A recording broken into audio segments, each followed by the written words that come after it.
what is polynomials and what are types of polynomials in my previous video. If you have any doubt, you can have look. Link of it is there in my description box. Now let us see what are the zeros of polynomial.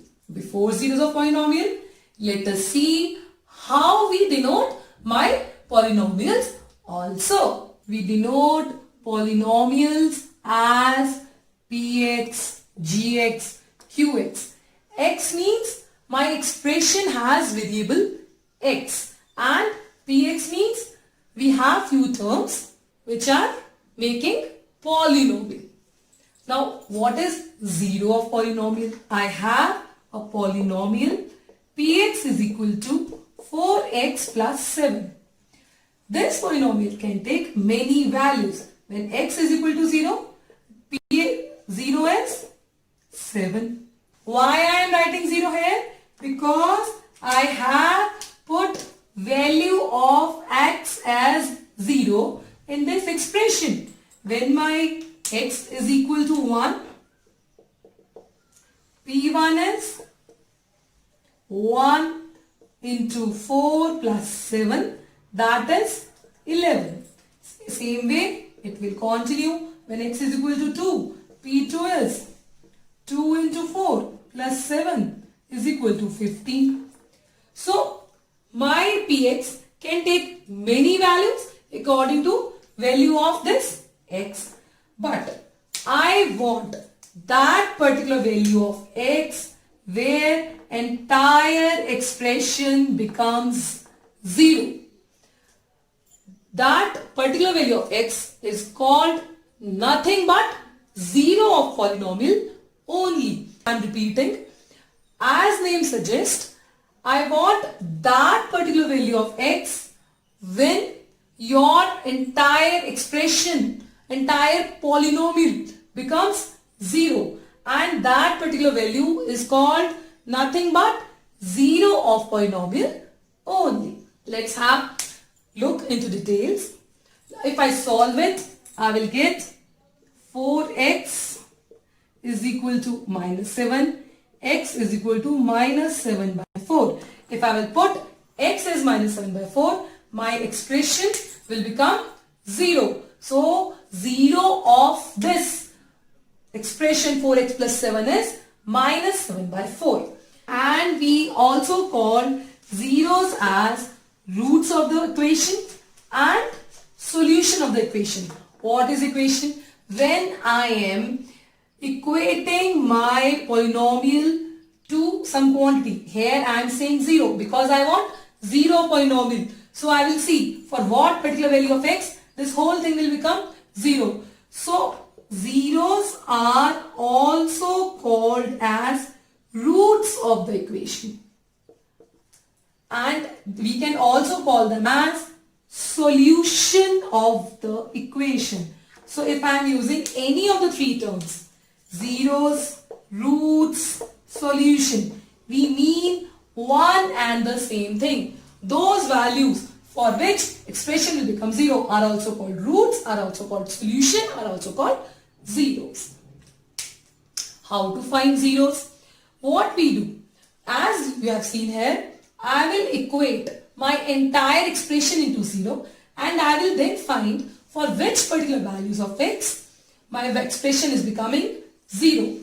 Here, since it was a linear polynomial, it was very easy to find the solution of polynomial, or I can say 0 of polynomial. Let me take a standard linear equation.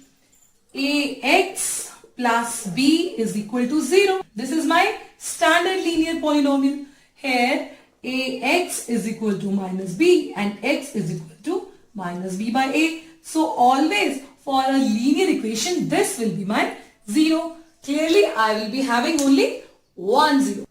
Let's see now graphical meaning. We have seen there will be only one 0 for linear polynomial. Suppose this is my linear polynomial. If I have to plot it, the values which x is taking, I will take on x-axis, and the value of the entire expression, that is what value px is taking, I will plot on y-axis. So my px is also called as y here, because in Cartesian plane the value of px I will plot according to y coordinate only. Now here if you see, this is nothing but linear equation in two variables. So this expression will give me nothing but straight line. It is very much clear a straight line will intersect x-axis only at one point.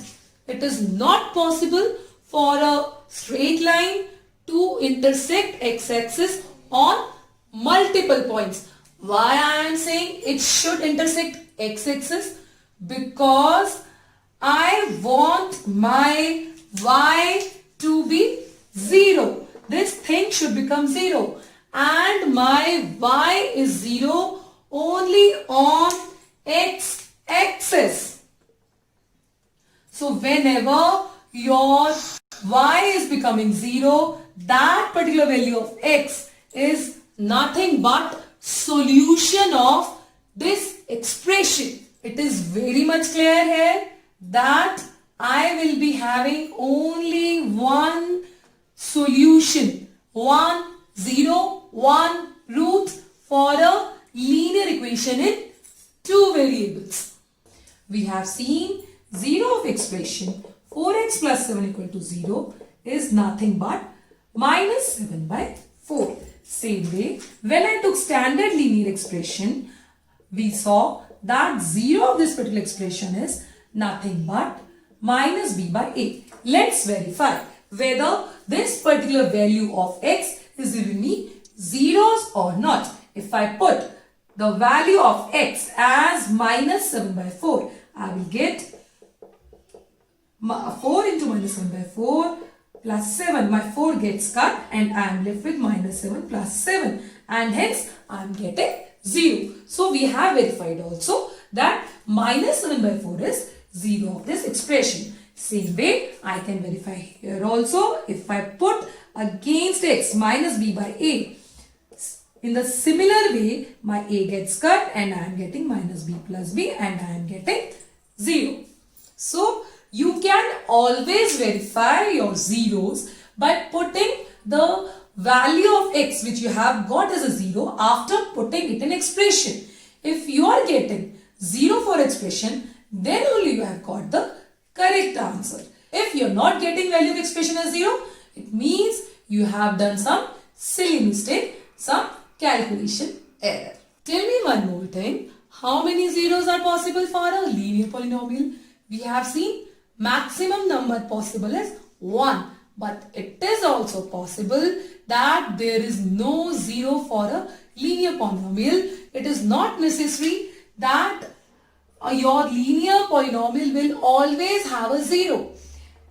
For if my line is parallel to x-axis, in that case only you will not be having any 0. In all other cases, if your line is parallel to y-axis, it will cut into x-axis for sure.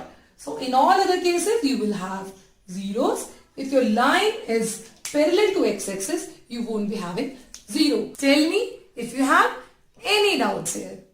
Do let me know your doubts in comment box. Do subscribe for the channel. This is Manika Maheshwari signing off. Bye-bye.